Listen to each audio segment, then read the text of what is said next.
want to thank the CNA for inviting us for this roundtable, and of course, I want to thank you to all of you for your time and for your interest in this workshop. So, just starting with the question Luca was asking to us, I agree with Marco and Antonis that there are some next river port stations in this long path of the digital training for SMEs.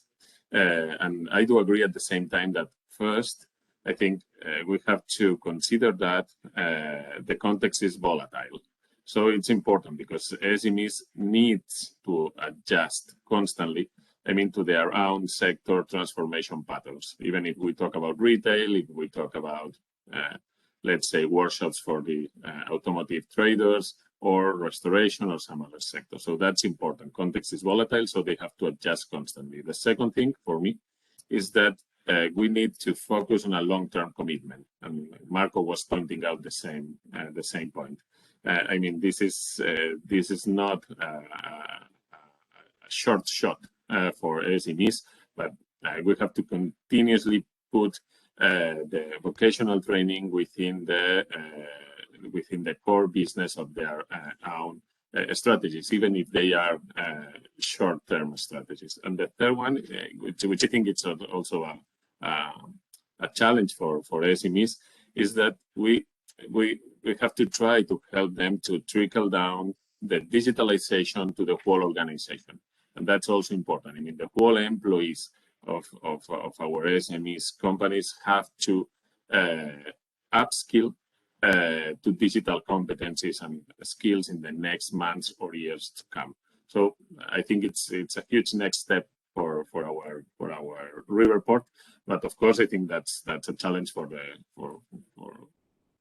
all of us. Just to go through this path. So let me introduce myself. I'm Juan Berbel. Now I'm acting here as the president of the Digital and Innovation Commission of PIMEC. PIMEC is the most representative employers association for SMEs in Barcelona area, in Catalonia region, and now also in Spain to some sectors. And we have a historical track record of supporting SMEs in dealing with training, in fulfilling fields of employment, digitalization, and so on. So we have some experience in the last years, and then I'll try to focus my intervention on the whole challenges for the sector as a whole, and trying to focus a little bit on Spain. Yeah, I think 10 minutes will be enough to me, and then we have some space for discussion later. So. Let me start from the summary of my intervention. So if I can share with you some contents, I want to summarize and to point out 5 big hotspots that I think we have to discuss about when we talk about digital training. So I start from the end, so you can digitally disconnect later on. No, I'm just kidding on this. But anyway, just to point out an executive summary hotspots. The first one to me and to our organization is that digital training is one of the biggest spending subjects for SMEs in the whole of Europe, but particularly in Spain. So it's very convenient to hold events like the one we are celebrating today, just to push different organizations to row at the same direction. The second one is that I think we have some room for opportunity, taking advantage of some of the European funds for the reconstruction and the transformation and the recuperation after COVID-19. Yeah, in Spain and in many European countries, many of the funds coming from the Next Generation EU instruments are devoted to digitalization in different ways. So I think we have to take advantage of this opportunity just to increase the digital profiles of our companies in the years to come. The third one is that we are convinced that the necessary business co-financing, the part of the investment that has to be supported by our SMEs, must be conceptualized as an investment and not as a cost. And this is easy to say, but difficult to apply when we come to the real experience of our small and medium companies. So there's a pedagogical training, let's say, just to be done here, just to change the pattern, to change the mindset of the SMEs regarding training. So maybe countries should improve some of their taxation schemes allocated to training investment, just to facilitate, of course, some of these new capabilities for SMEs employees. And last but not least, I think that many of these SMEs have to try new training formulas and channels. Sorry. For instance, micro-learning on some capsules, not spending so much time in training, but focusing on specific technical or not technical contents, I think may lead them to adjust their business priorities to the organizational needs. So to me, this is the whole bunch, let's say the whole picture and a scenario to move on the digital training field. If we go and focus on challenges, there are 6 main challenges I want to summarize here, and some figures just to show about which is the extension of the drama, let's say, when coming or when talking about digitalization. The first one, it's of course the concept of upskilling. I think that's absolutely necessary to leverage the transformation of many sectors. Retail is one of them. Restoration in Spain is another one. All the tourism, let's say, and many industrial sectors like the automotive sector, the food and beverage sector, they are in transformation, and many of them after COVID, they are in a huge transformation. So upskilling in digital competencies is critical for their future to come as SMEs companies. The second is, of course, that there is a business opportunity for organizations and for companies that work in this environment of the vocational training. The World Economic Forum have stated that mostly 5.3 million new jobs could be created only in this sector, I mean, in the training sector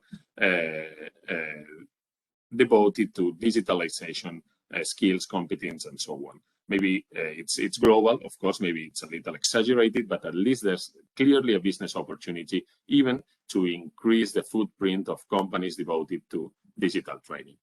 The third point is just to point out that most of half of current employed population worldwide is considered to need to update their digital skills and competencies by 2022. Here, the important is not the percentage, that it's worldwide, so it's 5 continents.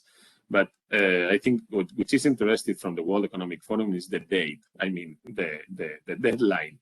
I mean, it's 2022 when it is considered that many of worldwide population has to achieve these kind of competencies at the latest. So it's a very, very short term. Focusing on Spain, we can talk about the latest surveys on the lack of basic digital competencies for our employees. And of course, here, I mean, we are in figures below the European Union average. So it's 43% of the total Spanish population which lacks of basic digital competencies, and even 8% never used internet, which seems incredible, but it's a reality even in some communities. Focusing on SMEs, it's 56% of the Spanish SMEs which considers critical to invest in training. Every time you ask in surveys to our people, to our associates even, I mean, all of them puts training in the first position on their priorities in the years to come. But the reality shows us that only 2 out of 10 companies, when talking about SMEs, take advantage of the funds available for vocational training. So there's a huge gap between the priority mindset and, of course, the reality. So there's room for improvement in this area. And last but not least, about challenges, of course, for us as an organization, there's clearly a challenge just to take profit of the window of opportunity of the next generation European Union funds. You have to consider that the Spanish government has decided that 33% of the total 71,000 million euros coming from the next generation instruments to Spain have to be allocated to digitalization projects. So, which is important here is how the whole system could manage the active involvement of the small and medium companies within this process. So that's important, because some of the instruments that are going to appear here in Spain is the so-called digital toolkit. So it's a digital toolkit designed for SMEs, focused not on web pages but on ERPs, e-commerce, CRMs, financial tools, some tools helping companies to organize the companies and at the same time to promote their business development. Again, it's easy to put that on a paper, but it's difficult just to roll out all this implementation of the so-called digital toolkit. So we have to be very attentive in the next 3 years of the developments regarding digitalization for SMEs in Spain. So just to conclude with 4 main final ideas. First one is training is an investment, is not a cost. So digitalization, of course, is a channel to provide training to our employees, is at the same time content for upskilling our employees. It's a global trend to achieve competitiveness for SMEs. And at the same time, there's an stream here, which is very important, that is all the consideration regarding cybersecurity. Of course, digital training helps small and medium companies to be more secure against hackers, against all the cybersecurity challenges in the World Wide Web, and of course in the other digital scenarios.